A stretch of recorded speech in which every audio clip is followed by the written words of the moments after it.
are you both liquid ninjas? Is that? Yes. Yes, we are. You're. All right, so we've got a couple of liquid ninjas, and for those of you that don't know what liquid ninjas are, they are the extraordinary stealthy bartenders and communitarians from our community.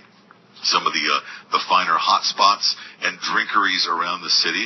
Sarah and Elva are here, and what is the event that's going on? Is it next Monday? It's on Monday. It's next Monday. Starts at 8 p.m. And it's, what is it called? Bucking for Boobies. What it is last year we had a couple bartenders kind of randomly pick one night we went out, rode some mechanical bulls, and said we should really do a charity event for this. And we had 2 weeks worth of planning. We raised about $5,500. And we're hoping this year, our second year, we'll make at least $20,000 is our goal. We've been working on this for 2 months. Now, you guys have done fundraisers over the past year that I've watched you do, and the turnout and the support, the volunteerism is fairly impressive. One would think that people that slung drinks for a living didn't have a lot of motivation or at least a lot of spare time. But you guys always show up in force, and you make these events very, very successful. Elva, now, how'd you get roped into this? Oh, well, Liquid Ninjas, for starters, is a huge part of who I am. You know, personally bartending for 10 years, the Liquid Ninja name, they've revolutionized how we network as service industry people. And what you were saying as, you know, the community coming together, it's amazing because we all come from different walks of life. Sometimes you have students, and yeah, we know how to throw a party and have a great time. But aside from that, there's so many other things that, you know, these people can do, and you're seeing it right now. Having people from Conroe to Galveston to Katy to Sugar Land come together for breast cancer, the warmth of this city, and not even just the bartenders, but the people who visit these bartenders. I mean, you can ask Sarah. We've had an amazing amount of support, and this event next Monday is going to be massive.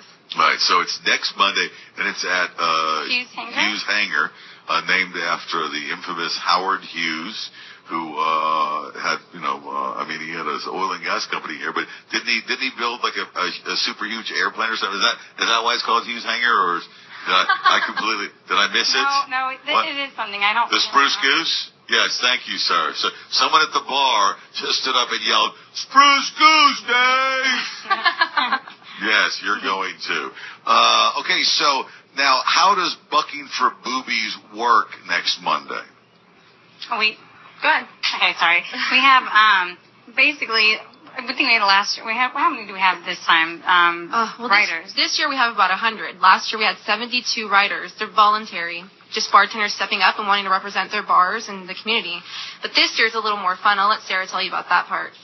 Basically, they get sponsored. They ask for regulars, customers, family, friends to donate to basically sponsor them to ride the bar. You can't see my fingers. Right, it's air quotes. But so it's like the old thing when you go as a kid. You go, I'm going to go walk around the Astrodome 13 times, and I need you to pledge X amount of dollars, and then I can meet my quota for my fundraising quota. So all these bartenders from all over the city have gotten sponsors, individual private sponsors, to put money up towards them. And do they have to ride the bull for X amount of minutes or seconds, or how does it work? It's really, in exchange for all the donations, it is for a larger raffle, and that's really where we generate a lot of the, income towards the, the organization. This year it's for the Rose, a local charity. But the kicker this year, we have 5 categories. So we have a best male writer. A lot of it's going to be creativity in the writing, and if you were there last year, you know what to expect. I mean, it's insane. Best male writer, best female writer. We also have a new category, best drag queen writer, inspired by John Murphy. We also have a new bounty on bar managers and owners, hint, hint, Dave. And we're getting their staff to raise money to get them on the pool. So it's a lot of fun. BJ Hookers, or I'll let you talk about them. BJ Hookers is one of your title sponsors, and that's the smooth tasting premium vodka. It's from Texas, right? Yes. Yeah, Texas, and we were just talking about Texas craft beers earlier. Things are really coming out of Texas, not that are putting us on the map, but are getting certainly national recognition, and it's kind of a cool thing. A lot of craft. Yeah. A lot of crafts. All this creativity, all of a sudden. Texans are Texans first, and we represent all kinds of, businesses that come from here. So of course we're going to support something like BJ Hookers. And just a quick. Who else would name a vodka BJ Hookers? And obviously people would think, yeah, that's a good name for it, right? That would be Ryan and Stella, and shout out to them. Right on. Okay. BJ Hookers. Ooh, don't leave it out in front of the kids now. All right, so now who from our bar is going to be riding for Bucking for Boobies? I have a $1,500 bounty on Felipe, our bar manager. Our bar manager? Yes. If I raise $1,500, which I still have some work to do, but I get to choose whatever I want Felipe to wear. I mean, it's Halloween time, so there's going to be a lot of people wearing costumes. I'm really thinking a head-to-toe pink outfit. Oh, in honor of breast cancer awareness. Yes. Very well played. Well played. Years ago, decades ago, before I was successful in radio, I used to bartend. And I'd always forget when Halloween would roll around, and I'd walk into my bar, and we had this really big, burly, he was like kind of a man's man. His name was Chris Hinkle. And every year around Halloween, for like a week, he would wear a dress to work. And he'd smoke a cigar, and he'd sit there and he goes, yeah, that's right, I love Halloween, because I love wearing a woman's dress at work, because it makes me feel liberated and free. And we never really asked him what he meant by liberated and free, but I'm assuming it had something to do with his undergarments. But yeah, Halloween brings out the best, and it's one of those fun holidays for the hospitality industry where sometimes the staff can get into a character and have as much fun as the patrons and revelers are. So it's one of the biggest hospitality holidays of the year. Did you know that? It is. I would have thought it was New Year's Eve and St. Patrick's Day. It's Halloween. It is Halloween. Makes sense. Yeah. All right. Is there a Facebook invite for this thing?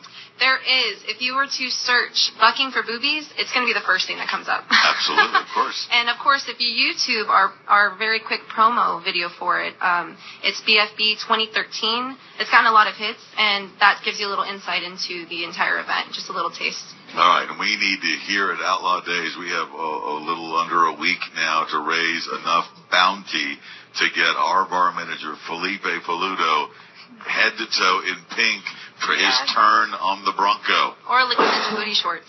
I can't. I don't want to. He's like, time is ticking away. I don't want to see my Boston booty shorts, but I will pick something awesome. I promise. All right.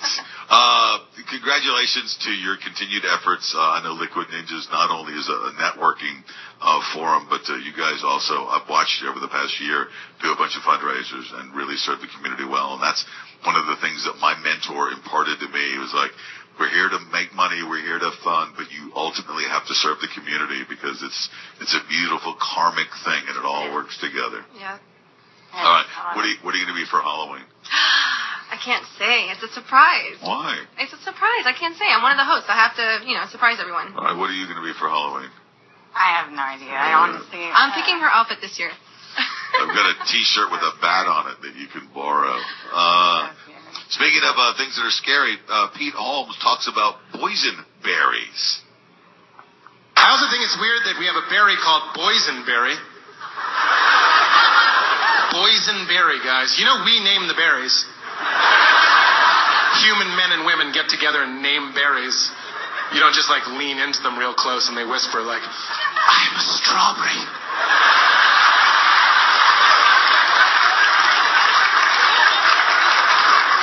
That's not how it works. We get together and we decide the names, and one of the names we decided on is boysenberry. Guys, there's two varieties of berries that I'm aware of, regular and poison.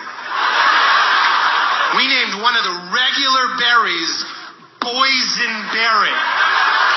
That is one sound away from a horrible camping accident. Just like, how was camping with Dad? He thought I said poison. We're orphans now.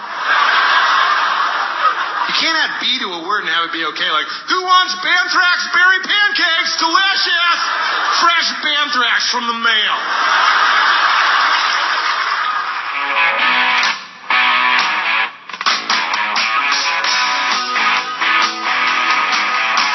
All right, don't forget, Bucking for Boobies.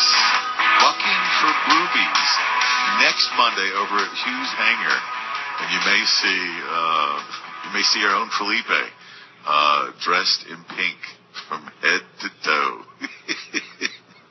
All right, I got to pledge some money on that. I got to get in on it. All right, speaking of getting in on things, how'd you like to get an Outlaw Day bonus pack?